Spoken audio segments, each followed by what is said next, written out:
والصلاة والسلام على نبينا وعلى آله وصحبه أما بعد. قال المؤلف رحمه الله: باب صلاة أهل الأعذار. بسم الله والصلاة والسلام على رسول الله أما بعد. Donc le cheikh dit ici, chapitre, la prière de ceux qui ont des excuses. والمريض يغفى عنه حضور الجماعة. Reprends un peu. والمريض يغفى عنه حضور الجماعة. Donc le cheikh dit, le malade est dispensé de la prière en groupe. Donc le fait d'assister à la prière en groupe. Donc celui qui est malade, il peut prier chez lui. Ce n'est pas une obligation pour lui de venir prier à la mosquée. Et c'est rapporté du prophète que lorsqu'il était malade, il a prié chez lui. Il y a une maladie aussi. Il y a une degré de maladie, il doit pas avoir la capacité d'aller où la maladie. Non, il peut avoir la capacité, mais il a c'est des difficultés en fait. Il est dans une difficulté. وإذا كان القيام يزيد مرضه صلى جالسا فإن لم يطق فعلى جنب يقول النبي صلى الله عليه وسلم لعمران ابن حسين صل قائما فإن لم تستطع فقاعدا فإن لم تستطع فعلى جنب رواه البخاري. Donc le cheikh dit, si le fait de prier debout aussi, ça va augmenter sa maladie, il prie assis. Et s'il ne peut pas, il prie sur le côté. Il prie sur le côté, car le prophète a dit à Imran ibn Hussein, prie debout si tu ne peux pas, assis, et si tu ne peux pas, sur le côté. وإن شق عليه فعل كل صلاة في وقتها فله الجمع بين الظهر والعصر وبين العشاءين في وقت إحداهما. Donc il dit ici, il est difficile pour lui d'accomplir chaque prière à son temps. À ce moment, il peut faire le jama. Donc il peut regrouper Zuhur et puis Asr. Donc ils prient ensemble. Ou bien Maghrib et Isha, ils prient ensemble. Donc dans l'une des heures de l'une des deux prières. Donc il faut que l'heure de l'une des deux prières entre. Il prie soit le Zuhr avec le Asr ou bien le Maghrib et le Isha. Par exemple, quelqu'un, il a du mal à faire les ablutions à chaque fois. Il est malade, c'est difficile pour lui de faire les ablutions. C'est un peu pénible à cause de la maladie. Donc ici, il peut faire le jama. Parce que c'est prouvé qu'on peut faire le jama s'il y a un besoin. Et le prophète aussi a autorisé à la femme en métrorragie de faire quoi? Le jama. Salat al-Musafir. Donc le cheikh dit la prière du voyageur. وكذا المسافر يجوز له الجمع. Il dit de même, le voyageur, il lui est permis de faire quoi? Le jama'. Donc il peut regrouper les prières, celui qui est en voyage. ويسن له القصر للصلاة الرباعية إلى ركعتين. Donc il dit ici,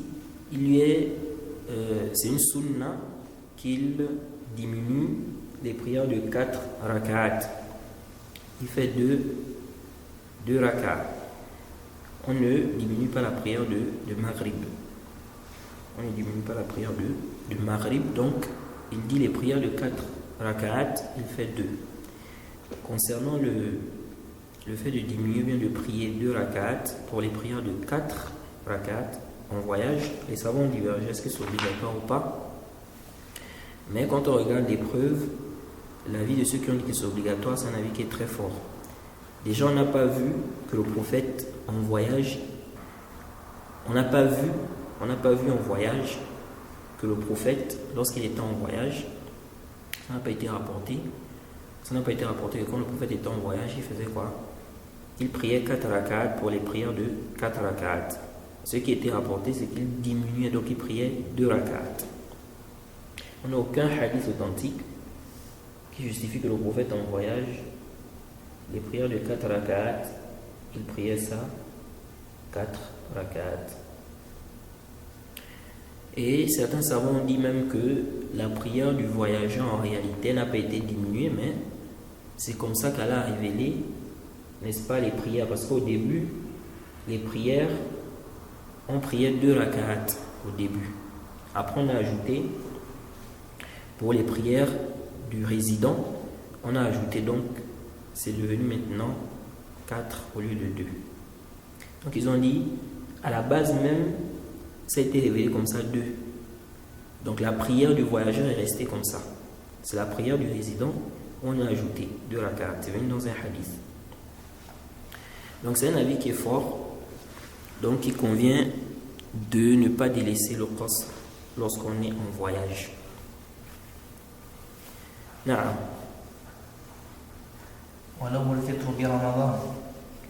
Il a le droit de rompre pendant le Ramadan. Donc celui qui est en voyage, car Allah dit فَمَنْ كَانَ مِنْكُمْ مَرِيضًا أَوْ عَلَى سَفَرٍ فَعِدَّةٌ مِنْ أَيَّامٍ أُخَرَ. Celui parmi vous, ou quiconque parmi vous est malade ou bien en voyage et qu'il rompt, parce qu'ici il y a un taqdir, فَأَفْطَرَ.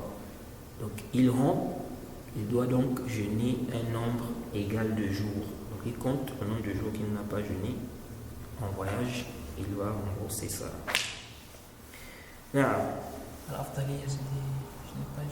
De quoi? C'est de laisser des possibilités, non comme à chaque cas. Celui qui est voyageur, tu demandes quoi? Ce qui est mieux, ça dépend en fait de la situation. Il se peut qu'il soit dans une situation où il voit que le mieux pour lui ici c'est quoi? C'est de jeûner. Par exemple, quelqu'un, il sait que s'il ne jeûne pas, donc avec les musulmans, le fait de rembourser, il sera seul en train de jeûner et ce sera difficile pour lui. Il y a des gens comme ça. Lorsqu'il jeûne avec les gens, vraiment c'est simple. Mais qu'il jeûne seul, il voit c'est un peu compliqué. Donc s'il se dit par exemple que bon, moi, d'habitude c'est comme ça. Si je jeûne avec les musulmans, donc on jeûne ensemble, alhamdoulilah. Mais si je dois rembourser là, ça va être compliqué pour moi. Ou bien quelqu'un qui sait que d'habitude, il a du mal à rembourser le jeûne. Donc il peut, en étant en voyage, on va dire ici jeûne. Donc ce n'est pas interdit. Celui qui est en voyage n'est pas interdit pour lui de jeûner. Donc il peut jeûner. Donc tout dépend de la situation. Voilà. Non, le cheikh dit la prière de la peur. Non. وتجوز صلاة الخوف على كل صفة صلها النبي صلى الله عليه وسلم. Non, le cheikh dit il est permis d'accomplir la prière de la peur, n'est-ce pas, selon ce qui est rapporté, selon tout ce qui est rapporté du prophète de façon authentique. C'est-à-dire que le prophète a prié la prière de la peur, n'est-ce pas, de différentes façons. Donc le cheikh nous fait comprendre qu'on peut prier cette prière-là selon ces façons-là, toutes ces façons-là. Donc ils sont confirmés. Donc, cette prière-là, si on est par exemple en guerre, il y a la peur, il y a l'ennemi, on peut faire la prière de la peur. On fait la prière de la peur. Naam. فمنها حديث صالح ابن خوات عمن صلى Oui, vas-y. عمن صلى مع النبي صلى الله عليه وسلم يوم ذات رقاع. Reprends, pardon. ومنها. فمنها حديث صالح. نعم. فمنها حديث صالح ابن خوات. نعم. فمنها حديث صالح ابن خوات. نعم. عمن صلى مع النبي صلى الله عليه وسلم يوم ذات رقاع صلاة الفجر صلاة الخوف. نعم. Donc il est autorisé donc de faire la prière de la peur selon donc ce qui est rapporté du prophète, tout ce qui est rapporté de façon authentique du prophète. Donc il y a plusieurs façons. Le cheikh ici va nous citer une façon. Il dit parmi ces façons, il dit ce qui est venu dans le hadith de Salih ibn Khawat, n'est-ce pas? Salih ibn Khawat, d'après donc ceux qui ont prié avec le prophète Mohammed sallallahu alayhi wa sallam. Et donc il va décrire cette prière-là. أن طائفة صفت معه وطائفة وجاه العدو. Non. Donc il dit, un groupe a fait un rang avec le prophète et un autre groupe était en face de l'ennemi. Non. فصلى بالذين معه ركعة. Donc il a prié avec le groupe là, donc le groupe qui était avec lui, parce qu'il y a un groupe qui était en train de surveiller l'ennemi. Donc le groupe qui était avec lui, ils ont fait une raka. Non. ثم ثبت قائما وأتموا لأنفسهم. Non. Après avoir fait une raka, le prophète est resté debout. Donc après le sujoud, donc le deuxième sujoud, quand le prophète est revenu, quand il s'est mis debout, il est resté debout. Donc le prophète reste debout et eux ils complètent la deuxième raka. Non. Rien, il reste comme ça. Non. ثم انصرفوا وصفوا وجاه العدو. Non. Donc ceux-là ont complété leur prière. Ensuite ils ont fait quoi? Le taslim. Et ils sont partis surveiller quoi? L'ennemi. وجاءت الطائفة أخرى فصلى بهم ركعة. وجاءت الطائفة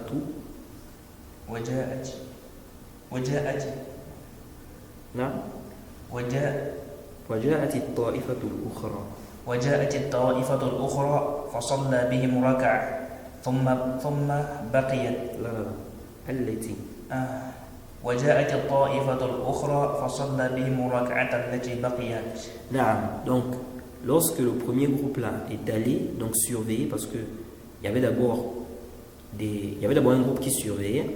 Donc ceux qui ont fait les deux rak'at, n'est-ce pas, derrière le prophète, ils sont partis maintenant surveiller.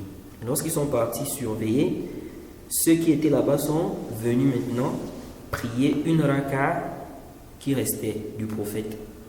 Ça veut dire qu'ils ont prié une raka avec le prophète. Parce que le prophète a prié combien de rak'at d'abord? Une raka. Donc eux ils sont venus prier aussi une raka avec le prophète. Maintenant après le cheikh dit Naam.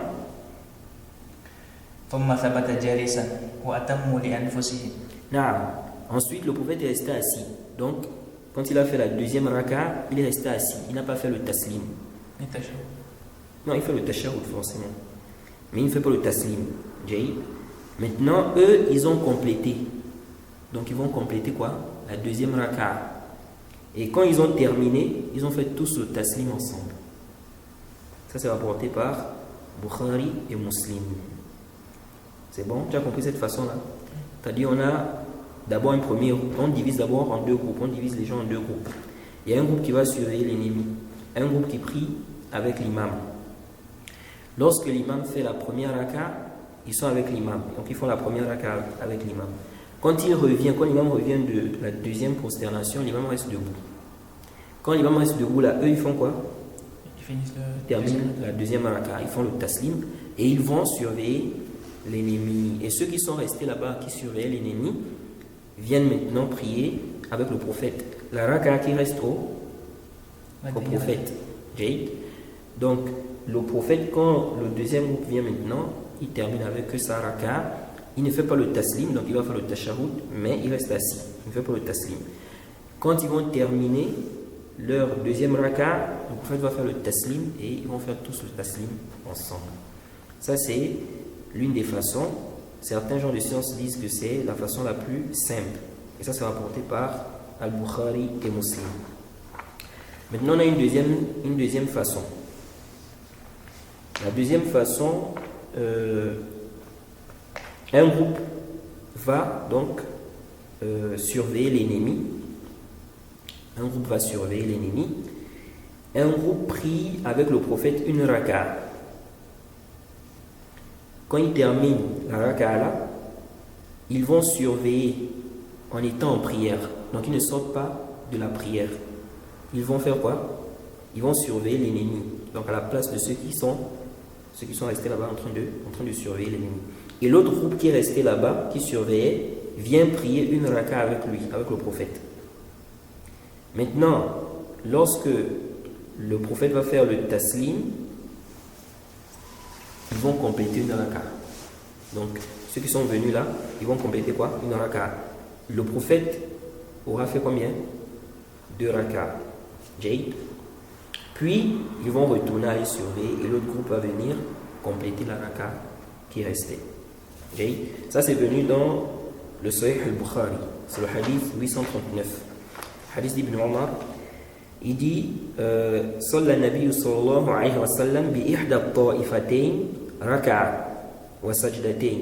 Il dit le prophète a prié avec l'un des deux groupes une raka'a et deux sujoud. Parce que dans une raka'a, il y a combien de sujoud? Deux. Dans une raka'a, il y a deux sujoud. Donc il a fait une raka'a, deux sujoud avec un des groupes. Donc le deuxième groupe était en train de surveiller quoi? L'ennemi. Puis ils sont partis.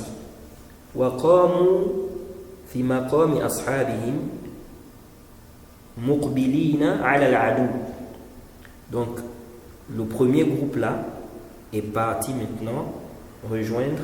Ils sont partis à la place de ceux qui surveillaient là-bas les ennemis, bien l'ennemi. Donc ceux qui étaient là-bas sont venus, ils ont fait une raka avec le prophète. Puis le prophète a fait le taslim. Donc ceux-là ont complété une raka et ceux-là ont complété une raka. C'est bon? Ça c'est une autre façon de faire quoi? La prière de la peur. Ça tu as compris ça aussi? Le deuxième groupe a compris, mais le premier groupe qui est parti, il a compris comment? Le premier groupe qui est parti, ils ont fait juste une raka, mais ils ne sortent pas de la prière. Parce que dans le hadith, on dit, ils ont complété, ils ont rattrapé une raka. Donc ils ne sortent pas. Parce que dans la prière de la peur, on peut marcher. Comme les savants disent. Donc ils vont poursuivre. Donc ils sont en train de suivre, mais ils ne sont pas sortis de la prière. Quand les autres là vont terminer leur raka, quand ils vont finir de compléter ça, ceux-là maintenant vont venir compléter quoi? Leur raka aussi. C'est bon? Ensuite, on a une autre façon aussi. Ça c'est lorsque l'ennemi est en direction de la qibla. Donc l'ennemi est en direction de la qibla. Ici on fait deux rangs. On fait deux rangs. Donc, comment on appelle ça? Deux rangs des prieurs. Et le prophète a prié avec tous les deux rangs. Il a fait deux rangs et il a prié avec tous les deux groupes. Donc ils font le ruku ensemble. Lorsque le prophète va en prosternation, le premier rang va avec lui. Et l'autre rang reste debout. Ils attendent. Donc on a deux rangs derrière le prophète. Ils prient tous ensemble. Ils vont en ruku ensemble. Ils reviennent. Mais quand ils vont en sujoud, c'est juste le premier rang qui va en sujoud avec le prophète. Le deuxième rang reste debout. Maintenant, lorsque le prophète revient comment on appelle, du sujoud, et le premier rang aussi, donc il revient du sujoud, le deuxième rang va en sujoud. Donc eux, lorsqu'ils reviennent maintenant, le deuxième rang, ils vont maintenant eux en sujoud à leur tour. Est-ce que tu vois? Et comme les gens ici sont dit, non, le premier rang a fini déjà, eux ils ont fait deux sujoud. Quand ils ont terminé maintenant, ils se relèvent, non? Maintenant, le rang qui était derrière là, pas le premier rang, parce que le premier rang est juste derrière le prophète. L'autre rang qui était derrière, eux maintenant ils vont en sujoud, pendant que les autres sont quoi? Debout. Non, eux ils restent debout. Ceux-là ils vont en sujoud d'abord. Maintenant, quand ils vont revenir là, lorsqu'ils reviennent maintenant du sujoud, donc le deuxième rang, ils vont prendre la place du premier rang. Et le premier rang recule, donc ils vont venir maintenant, ils vont se mettre derrière. Les autres vont partir à leur place. Et qu'est-ce qui se passe maintenant? Ils vont faire maintenant, donc ils vont continuer la prière comme ça. Ensuite, ils vont en ruku. Donc ils vont tous en ruku. Vous savez que quand le deuxième groupe revient du sujoud, ils font quoi? Ils se déplacent. Ils vont maintenant à la place du premier rang. Et le premier rang, ils viennent à la place du deuxième. Maintenant, ils continuent la prière. Ils vont au ruku, tous ensemble. Maintenant, quand ils reviennent, n'est-ce pas, du ruku, donc ils se lèvent tous ensemble. L'imam va où? Le prophète va où? Il va en sujoud. Quand il va en sujoud, avec le rang qui est juste derrière lui. Et ceux qui sont derrière, ils restent quoi? Ils restent debout. Et lorsqu'ils vont maintenant s'asseoir, puisqu'ils ont fait combien? 2 rak'ah. Donc ils vont maintenant s'asseoir. Lorsqu'ils vont maintenant s'asseoir pour le tashahhud, le deuxième rang finit son sujoud. Jade.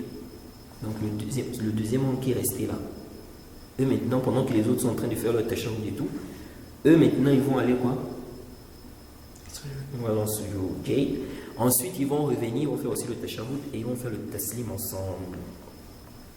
Et comme les gens de science ont dit, ici, bon, ils ont parlé du adl aussi, il y a la justice ici, que d'abord c'est le premier rang qui allait en sujoud avec lui, après ils se sont déplacés. Mais aussi, ils ont expliqué que lorsqu'on est en ruku, on peut facilement voir l'ennemi. Jade. En ruku, on a la possibilité de voir l'ennemi lorsque l'ennemi est devant nous.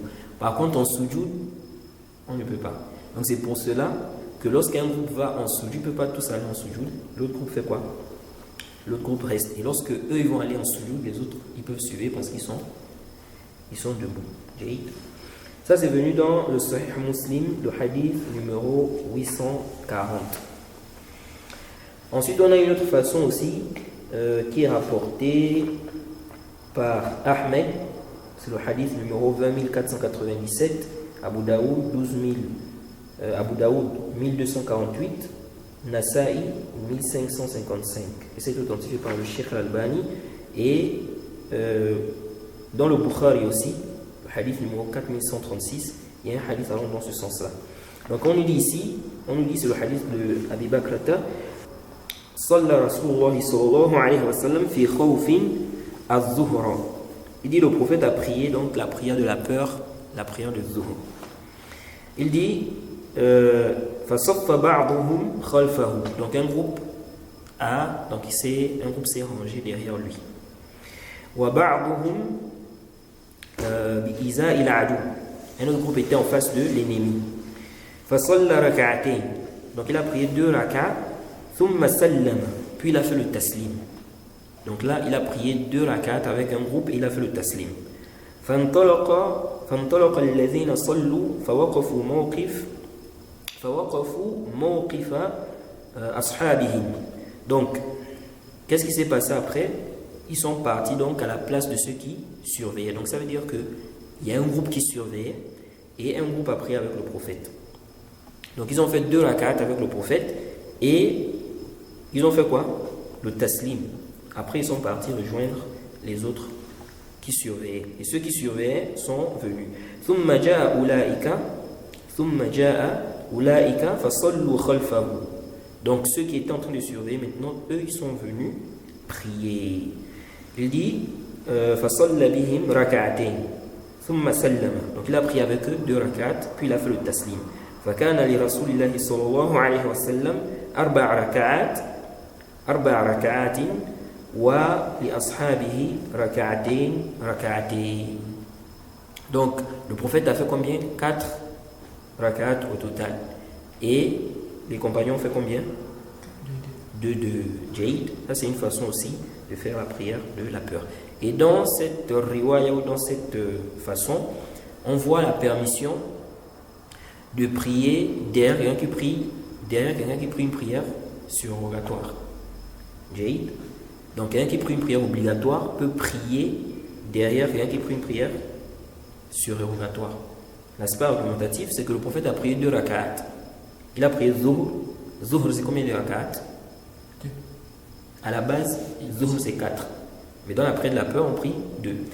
Il a prié 2 rak'at, il a fait le taslim. Il a fait le taslim. Donc il a prié 2 rak'at avec un groupe. Il a fait le taslim.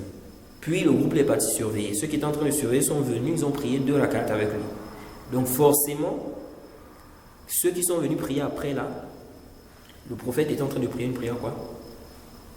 Surrogatoire. Parce que il ne peut pas faire la prière de Zuhr, 2 rak'at, il fait taslim, 2 rak'at, il fait taslim. Non.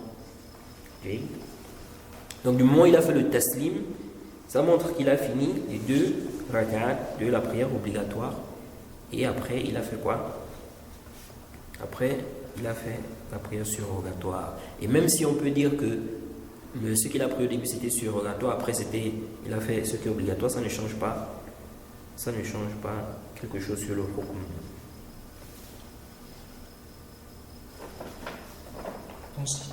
Donc on peut faire toutes ces façons-là, c'est légiférer. Si j'ai un mosquée qui a fait la prière sur l'obligatoire, j'ai pris la prière sur l'obligatoire direct. Oui, ça veut dire que si par exemple quelqu'un prie une prière surrogatoire, toi tu peux prier une prière obligatoire derrière lui. Si quelqu'un prie une prière obligatoire, toi tu peux prier une prière surrogatoire derrière lui. Tout ça, tous les deux sont autorisés. Et on a vu que le hadith sur lequel certains savants se sont basés pour dire que on ne peut pas avoir une intention différente de l'intention de l'imam. On a dit que c'est pas l'istidlal n'est pas juste parce que le hadith là parle de quoi? Le hadith là parle de quoi? Parce que le hadith là parle de quoi? On a dit quoi par rapport au hadith là? Innama ju'ila al-imam liyutamma bihi. Parce qu'il y a des savants qui ont pris ça comme dalil. Ils ont dit tu ne peux pas prier, n'est-ce pas, une prière avec une autre intention. L'imam prie par exemple Asr, toi tu pries Zuhr. Ils ont pris le hadith là. Innama ju'ila al-imam liyutamma bihi. Fa idha kabbara fakabbiru. On a dit que cet istidlal-là ne tient pas. Pourquoi? Très bien, on a dit que le hadith là ne parle pas des intentions. Ici, ça ne parle pas des intentions. Oui, on a dit de suivre l'imam, mais donc quoi? On parle ici des intentions, mais on parle ici des actes. Le zahir du hadith, on parle des actes apparents de la prière. Et on a vu aussi qu'il ne s'agit pas de tous les actes aussi. Il y a des actes, je ne suis pas obligé de suivre l'imam dans quoi? Dans ça. Par exemple, l'imam ne voit pas qu'il faut lever les mains dans la prière, alors que, n'est-ce pas, c'est une sunna de lever les mains dans la prière. Donc ici, je ne vais pas suivre l'imam dans ça. Mais, par exemple, l'imam est au ruku', toi tu es debout, tu restes debout, on dit non. Ici, là, tu ne dois pas faire cela. Le dernier chiffre là, c'est... Hein? Le dernier, c'est rapporté par l'imam Ahmed. C'est rapporté par l'imam Ahmed, numéro 20497. Abu Daoud, 1248.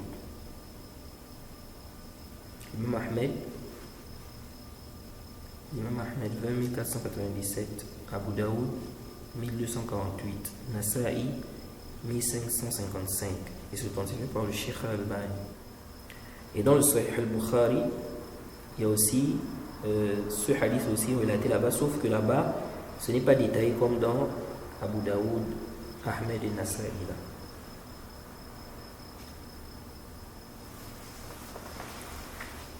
Jayid. C'est bon? Ok. Après, il a dit le Cheikh. وإذا اشتد الخوف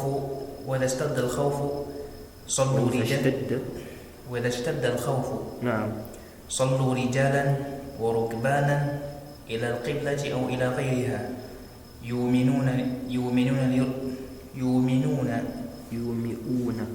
يومئون بالركوع والسجود.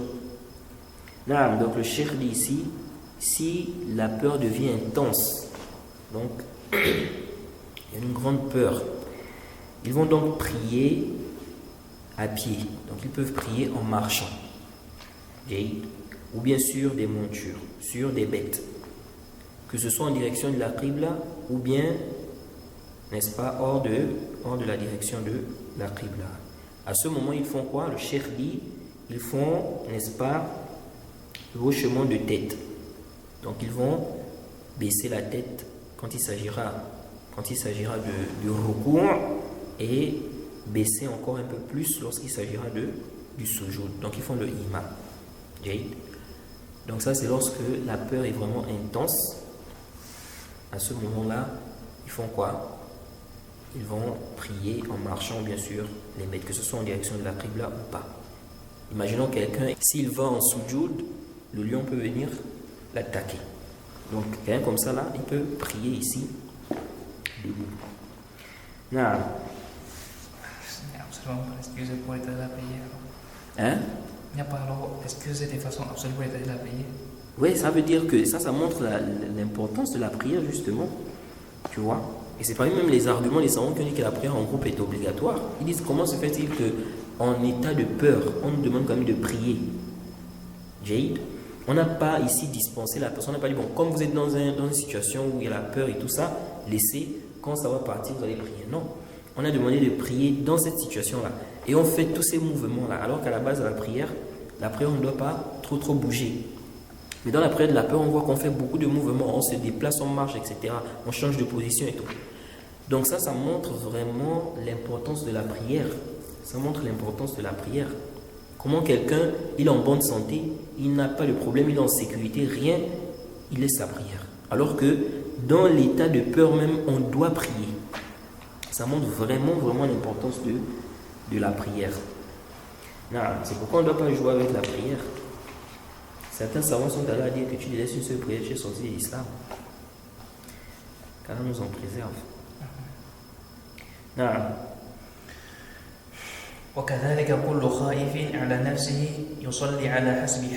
La prière ne peut pas tomber tant que tu peux prier. À quel moment la prière tombe? On a dit, c'est lorsque tu ne peux pas faire quoi? Le sujoud. C'est à ce moment-là que la prière tombe. Mais tant que tu peux faire le sujoud, tu dois prier. Même si tu pries debout, même si tu pries couché, peu importe la situation. Ils sont à l'école, ils disent ils abandonnent après, ils vont prier à la maison, ils vont regrouper toutes les prières. Non, ce n'est pas permis. Tu dois prier, tu dois trouver un temps pour prier.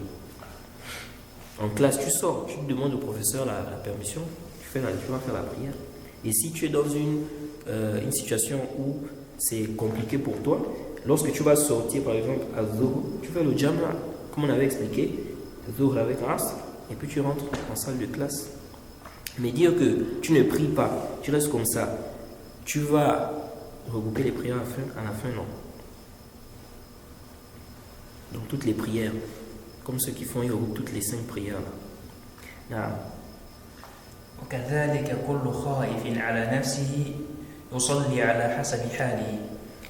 Tout celui qui a peur donc, pour sa personne, il prie en fonction de sa situation. Comme on a dit, quelqu'un qui a peur par exemple du lion, il est attaqué par un lion, il est sur l'arbre, le lion en bas, le lion l'attend.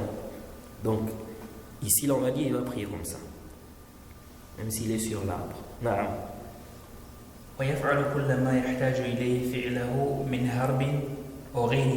Donc il fait tout ce dont il a besoin, n'est-ce pas? Donc dans la prière là, que ce soit fuir, n'est-ce pas, ou autre chose. Donc ça veut dire que dans son état là, où il va prier comme ça, donc en fonction de sa situation, il peut faire ce dont il a besoin. Donc il peut même courir. Il court, mais il est toujours en prière. قال صلى الله عليه وسلم إذا أمرتكم بأمر فأتوا منه ما استطعتم متفق عليه. Le prophète a dit, si je vous ordonne une chose, n'est-ce pas, faites cette chose selon donc vos capacités, du mieux que vous pouvez, selon vos capacités. Donc ce que vous pouvez, faites ce que vous pouvez. باب صلاة الجمعة. Le cheikh dit ici, chapitre, la prière du Jumu'ah. كل من لزمته الجماعة لزمته الجمعة إذا كان مستوطنا ببناء. Le cheikh dit donc, tout celui dont la prière en groupe est obligatoire sur lui, il lui est obligatoire de prier le Jumu'ah tant qu'il se trouve dans son lieu de résidence. Jade. La prière du Jumu'ah, parce qu'on a vu que la prière en groupe est obligatoire où c'est? Non, la prière en groupe. À la mosquée. Jade. Parce qu'ici, là, le cheikh dit, tout celui dont la prière en groupe est obligatoire, il lui est obligatoire de prier quoi? Jumu'ah. La prière, on a dit la prière est obligatoire en groupe. Où c'est? À la masjid. Et à la mosquée, c'est pour celui qui entend l'azan. C'est pas pour tout le monde. Celui qui entend l'azan. Parce que le prophète, lorsque l'aveugle est venu le voir, il lui a dit quoi? Hal tasma'. Est-ce que tu entends? Hal tasma'u nida? Est-ce que tu entends l'azan? Il a dit oui. Le prophète a dit réponds. Donc l'obligation, c'est pour celui qui entend l'azan. Ça veut dire que celui qui n'entend pas l'azan, il n'est pas obligatoire pour lui de prier à la mosquée. Ici, là, celui qui entend l'azan, il ne s'agit pas, on ne prend pas en compte ici les micros. Parce qu'au temps du prophète, il n'y avait pas quoi? Des micros. Donc, on doit prendre ici en compte l'état, n'est-ce pas, qui était au temps du prophète Mohammed sallallahu alayhi wa sallam. Ça veut dire quoi? À la base, le muazzin, il fait l'azan dehors. Il ne fait pas l'azan dans la mosquée. Mais aujourd'hui, comme il y a les micros, il n'y a plus une nécessité de faire l'azan dehors. Parce que déjà, le micro là, ça, le son est déjà, ça frappe déjà. C'est pourquoi on ne doit pas dire que les micros en réalité c'est une bid'a. Non. Parce que le but dans l'azan, il faut qu'on regarde le but. Le but dans l'azan, c'est quoi? C'est de faire parvenir, n'est-ce pas, le message que c'est l'heure de la prière. Donc si aujourd'hui on a les micros et que ça nous permet, parce que au temps du prophète on faisait l'azan dehors, c'est évident et c'est tout à fait normal, parce que dans la mosquée, combien de gens vont entendre l'azan là si on faisait l'azan dans la mosquée? Donc c'est évident qu'on fasse ça dehors et c'est normal. C'est normal qu'on fasse ça dehors. Maintenant, aujourd'hui, il y a les micros. Est-ce qu'on va dire que malgré les micros là, c'est une nécessité d'aller faire l'azan dehors? Parce qu'au temps du prophète, on faisait l'azan dehors. Nous disons non. On peut faire l'azan dans la mosquée du moment où il y a les micros. Maintenant, dans le cas où il y a coupure, il y a des cas comme ça, il y a coupure dans la mosquée. Dans ce cas-là, il ne faut pas faire l'azan dans la mosquée. Parce que le but, c'est de faire parvenir le message aux gens que l'heure de la prière est entrée. Mais si toi, tu viens faire l'azan dans la mosquée, tu vas t'entendre là-bas dehors. Donc, s'il y a coupure à la mosquée, toi, tu fais l'azan dans la mosquée, on dit non. On dit à ce moment, il faut sortir. Il faut aller faire l'azan dehors. Mais s'il y a le courant, il y a les micros, on dit que ce n'est pas une nécessité d'aller dehors. Donc, l'azan ici, la personne doit estimer. Si quelqu'un fait l'azan dehors, hors de la mosquée, est-ce que depuis chez moi, je peux entendre ça? Si depuis chez toi, tu peux entendre ça, toi, il est obligatoire de prier à la mosquée. Même si un jour, tu n'as pas entendu l'azan. Tu fais partie de ceux dont la prière est obligatoire, ou c'est à la mosquée. Tu es dans le hukm de ceux dont la prière est obligatoire à la mosquée. Donc, si on dit ça, le cheikh ici, lorsqu'il dit tout celui dont la prière est obligatoire en groupe, il est obligatoire de prier le Jumu'ah. Selon notre position, là, on peut comprendre que celui dont la prière n'est pas obligatoire à la mosquée, il n'est pas obligatoire de prier quoi? Jumu'ah. Mais ça, c'est pas sahih. Est-ce que tu comprends là? Donc, le Jumu'ah est obligatoire pour tout celui, n'est-ce pas, qui est dans un endroit où on fait Jumu'ah, tant qu'il se trouve dans son lieu de résidence. Le dalil, c'est qu'Allah dit Ya ayyuhal ladhina amanu idha nudiya lis-salati min yawmil jumu'ati fas'au ila dhikrillahi wa dharul bay'. Allah dit ô vous qui avez cru, ça c'est sur un Jumu'ah, je pense au verset 9. Ô vous qui avez cru, idha nudiya lis-salat, lorsqu'on appelle à la prière, Jaïd, le jour du vendredi, allez-y au dhikr d'Allah. Donc ici on n'a pas dit celui qui entend l'azan, contrairement à la prière en jama. Le prophète a dit hal tasma'u nida, est-ce que tu entends l'azan? Donc il faut entendre l'azan, bien comme on a dit, être dans le hukm de celui qui entend l'azan. Mais pour Jumu'ah, on a dit idha nudiya lis-salat, lorsqu'on appelle, alors on n'a pas dit lorsque vous entendez. On n'a pas dit quoi? Lorsque vous entendez l'azan. Mais lorsqu'on appelle, n'est-ce pas, à la prière, n'est-ce pas, le jour du Jumu'ah, allez-y, accourir au dhikr d'Allah. Donc, ce n'est pas une condition que tu entendes l'azan. Tu es dans un village, ou bien tu es dans une ville, on fait Jumu'ah, dans la ville là. Même si tu n'entends pas l'azan, tu dois aller prier le Jumu'ah. Non. ومن شروطها فعلها في وقتها ومن شرطها فعلها في وقتها. نعم. Donc ici, le cheikh dit, parmi les conditions de la prière du Jumu'ah, il faut l'accomplir dans son temps. Il faut l'accomplir dans son temps. Bon, concernant le temps du Jumu'ah, il y a une divergence entre les gens de science. C'est évident que à l'heure de Zuhr, on peut prier Jumu'ah. Ça, il n'y a pas d'ishkal là-dessus. L'ishkal, est-ce qu'on peut prier Jumu'ah dans la matinée? Donc à l'heure, par exemple, de Duha. Certains savants ont vu qu'on peut prier Jumu'ah dans la matinée. Et c'est un avis chez les Hanabila. Et le cheikh est même de cet avis-là, qu'on peut prier Jumu'ah dans la matinée lorsque le soleil, n'est-ce pas, donc après le lever du soleil, à la hauteur d'une lance, comme on avait expliqué la fois passée. Et on peut comprendre ça de certains textes. Naam.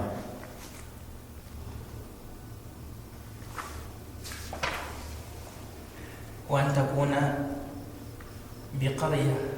Naam. Donc ça doit être dans le lieu de résidence. Naam. Comment ça? Comme on a dit, l'endroit où on fait Jumu'ah, tu n'es pas en voyage. Ok? Ça peut être dans un village, ça peut être dans une ville.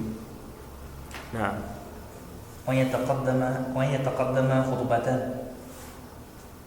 Hein? ويتقدمها خطبتان. Naam. Donc, elle doit être précédée de 2 sermons. Donc, la prière du Jumu'ah. Naam. Donc, on fait d'abord une khutbah au début. Après, l'imam va s'asseoir. Lorsque l'imam vient, avant de commencer la khutbah, il est légiféré qu'il s'asseye. Donc, il va monter sur le mimbar, il va s'asseoir, et le mu'adhin va faire quoi? L'adhan. Jaïd. Parce qu'il y a certains gens de sciences qui ont dit non, il ne s'assoit pas. Donc, la première assise là. Mais, as-sahih, c'est légiféré. Donc, il vient, il s'assoit, le mu'adhin va faire l'adhan. Et c'est cet adhan là, n'est-ce pas, qui est l'adhan qui est légiféré à la base. On va encore un peu éclaircir cette question un peu devant. Donc ici il dit, on fait combien de khutbah? 2. Naam. وعن جابر قال كان النبي صلى الله عليه وسلم إذا خطب احمرت عيناه وعلى صوته واشتد غضبه حتى كأنه منذر جيش يقول صبحكم ومساكم. Naam. Donc il dit que d'après Jabir, lorsque le prophète a fait la khutbah, ses yeux devenaient rouges et il élevait sa voix. Donc le khatib, celui qui fait la khutbah, il peut élever la voix. Parfois il y a des imams, lorsqu'ils font la khutbah, ils élèvent la voix. Il y en a, ils disent, mais pourquoi ils crient comme ça? Alors qu'il n'a pas l'habitude de crier. Non, le prophète criait aussi. Donc il peut le faire. Comme par exemple, Cheikh Raslan, souvent quand il fait ses khutbah là, souvent il crie, non? Donc il dit ici que et il se mettait en colère aussi, comme s'il était en train de mettre en garde contre l'arrivée de l'armée. Ah.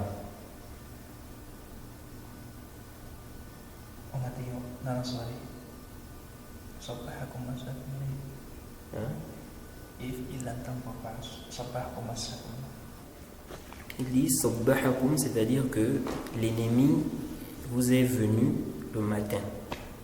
Et Massakum, l'ennemi vous est venu le soir. Où l'ennemi est arrivé. Le matin est arrivé le soir. Naam. ويقول أما بعد فإن خير الحديث كتاب الله وخير الهدي هدي محمد وشر الأمور محدثاتها وكل بدعة ضلالة رواه مسلم. Donc il disait cela. Il disait فإن خير الحديث كتاب الله وخير الهدي هدي محمد صلى الله عليه وسلم وشر الأمور محدثاتها وكل بدعة ضلالة. Donc il disait ça dans la khutbah. Bien évidemment, quand on regarde la khutbatul haja, donc innal hamdalillahi nahmaduhu wa nasta'inuhu jusqu'à la fin, en réalité, cette partie-là ne figure pas dans la khutbatul haja. Toutes les riwayat qui sont venues où le prophète enseignait la khutbatul haja, en réalité, on ne trouve pas cette partie-là. En tout cas, dans tout ce que j'ai pu lire, je n'ai pas trouvé ça. Donc, est-ce que ça fait vraiment partie de la khutbatul haja? Le zahir, non. Mais le prophète disait ça, n'est-ce pas, sur le minbar. Il disait ça sur le minbar. Et c'est venu dans le sahih que le prophète a fait le hamd, le thana, à Allah. Et il a dit cette parole-là. Sauf que là-bas, quand on dit qu'il a fait le hamd, le thana, ce n'est pas sarih, ce n'est pas clair que c'était quoi? La khutbatul haja. C'est pourquoi, en réalité, la khutbatul haja, on voit que ça s'arrête dans les hadiths, on voit que ça s'arrête au verset, les versets que le prophète a enseigné là. Mais ça ne veut pas dire que c'est interdit de dire ça. C'est permis de dire ça, mais dire que ça fait partie de la khutbatul haja, ça nécessite un dalil. Et quand on regarde les hadiths où le prophète enseigne même la khutbatul haja, il n'y a pas cette partie-là. Non. Je n'ai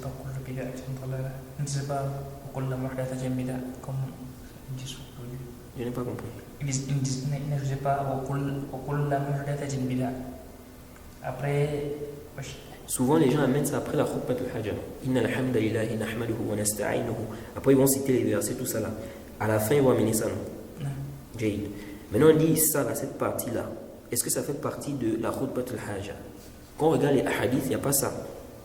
Dans la khutbatul haja, ça s'arrête aux versets qui sont cités. Tu vois? Mais nous disons que si quelqu'un amène ça dans la khutbah, le problème c'est d'insérer ça comme si ça fait partie. Parce que le Cheikh Al-Albani, par exemple, dans sa risala, là où il parle de la khutbatul haja, il a mis ça comme si ça fait partie de la khutbatul haja.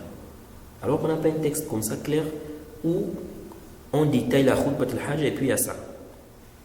Dans tous les textes où on détaille, Ibn Mas'ud dit que le prophète enseigne la khutbatul haja, ou bien les compagnons disent que le prophète enseigne la khutbatul haja, ensuite il cite, il détaille ça. Il ne mentionne pas cette partie-là. Naam.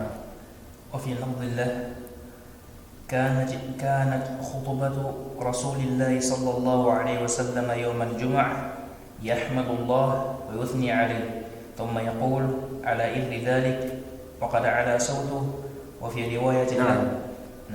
Ici là, le cheikh a dit dans un love, on dit que le prophète, quand il faisait la khutbah, donc il faisait quoi? Il louait Allah, il faisait le thana, tout ça, et il disait à la suite, en élevant sa voix, ce qui a quoi? Ce qui a précédé là.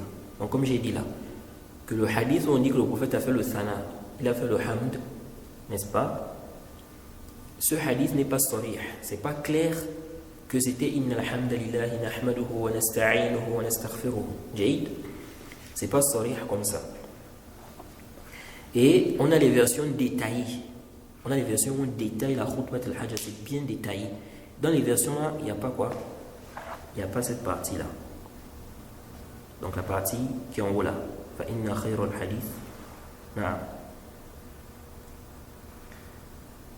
وفي رواية الله على إثم, ça veut dire ce qui précède. Ça veut dire la suite. وفي رواية الله من يهد الله فلا مضل له ومن يضلل فلا هادي له. نعم, dans une riwaya aussi, il disait ça. نعم. وقال إن طول صلاة الرجل وقصر خطبته وقصر خطبته مئنة من فقهه. رواه مسلم. مئنة من فقهه. نعم. Le cheikh dit donc, le prophète a dit, la longueur de la prière de l'homme et la concision de son sermon, donc le fait que ça soit court, c'est une preuve de son érudition, ou bien on va dire de sa bonne compréhension de la religion. Son érudition religieuse ou bien de sa bonne compréhension de la religion. Voilà. Donc, à la base, la khutba, on doit faire ça quoi? Ça doit être court. Et la prière, longue. Jaïd. Sauf si vraiment il y a un haja, il y a une maslaha, quelque chose qui implique qu'on tire un peu la khutba. Mais la base, c'est que ça doit être court. Voilà. Et s'il faut traduire, si on traduit, ça doit... À la base, la khutba, on l'a fait dans la langue des gens. Les gens à qui tu t'adresses. Ça veut dire que si tu es en face des gens qui parlent au français, en réalité, fais la khutba en français. Oui, tu peux citer peut-être, on va dire, tu vas citer des versets ou des hadiths en arabe. Mais faire la khutba d'abord en langue arabe, après on traduit tout en français, quelle est la faïda alors que les gens qui sont en face de toi, ils comprennent quoi? Le français. Il y a des gens, en fait, aujourd'hui, c'est devenu comme si c'est wajib. Quand tu fais la khutba, il faut d'abord faire ça en langue arabe. Après, tu vois, même si tu viens devant un peuple, ils ne comprennent rien de la langue arabe. Tu viens, tu fais toute une khutba, tu es en train de parler en langue arabe. Tous ceux qui sont là, personne n'entend. Après, tu traduis. Non. Ici, on dit, fais directement dans la langue dans laquelle les gens comprennent. Allah dit quoi? Qu'il a envoyé les messagers. Il n'a pas envoyé des messagers sauf avec la langue de leur peuple. La khutba, à la base, c'est de faire comprendre aux gens. Le but n'est pas de venir parler en langue arabe. C'est vrai qu'il y a des savants qui ont dit non, il faut faire la khutba en langue arabe. Mais non, ce n'est pas une condition. Le but, c'est de faire passer le message, exhorter les gens. Donc, si les gens parlent le français, je fais la khutba en français. Si les gens parlent anglais, je fais la khutba en anglais. Si c'est le bambara, je fais la khutba en bambara. Si aussi les gens parlent, je ne sais pas moi, quelle langue là? Je ne sais pas, vous avez des langues là-bas, non? Tout ça là, il n'y a pas d'ishkal. Mais si par exemple les gens parlent le français, moi je viens faire la khutba en arabe, ou bien je viens faire la khutba en bambara, alors que les gens ne comprennent pas le bambara. Ça c'est un problème. Il y a des endroits comme ça là. L'imam est venu faire la khutba en bambara alors que les gens qui sont là ne comprennent pas ça. Ou bien on va dire la majorité des gens. La majorité des gens ne comprennent pas le bambara. On a un petit groupe là. Maintenant, eux viennent faire la khutba en bambara. Donc, ce n'est pas une nécessité. Et ça va même faire en sorte que ça va prendre plus de temps même. Parce qu'il faut d'abord, tu fais en langue arabe, après il faut traduire. Parfois, même quelqu'un d'autre pour traduire. Encore, on peut se dire si quelqu'un ne parle pas quoi?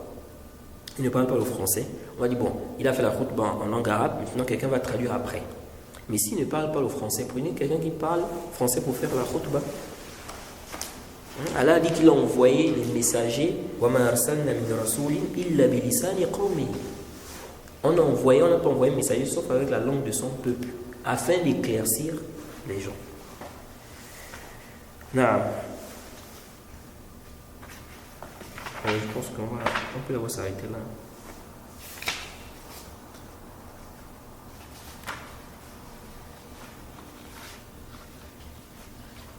C'est devenu tellement répandu qu'aujourd'hui, si tu viens faire une khutba directement, tu commences en français, les gens vont être étonnés.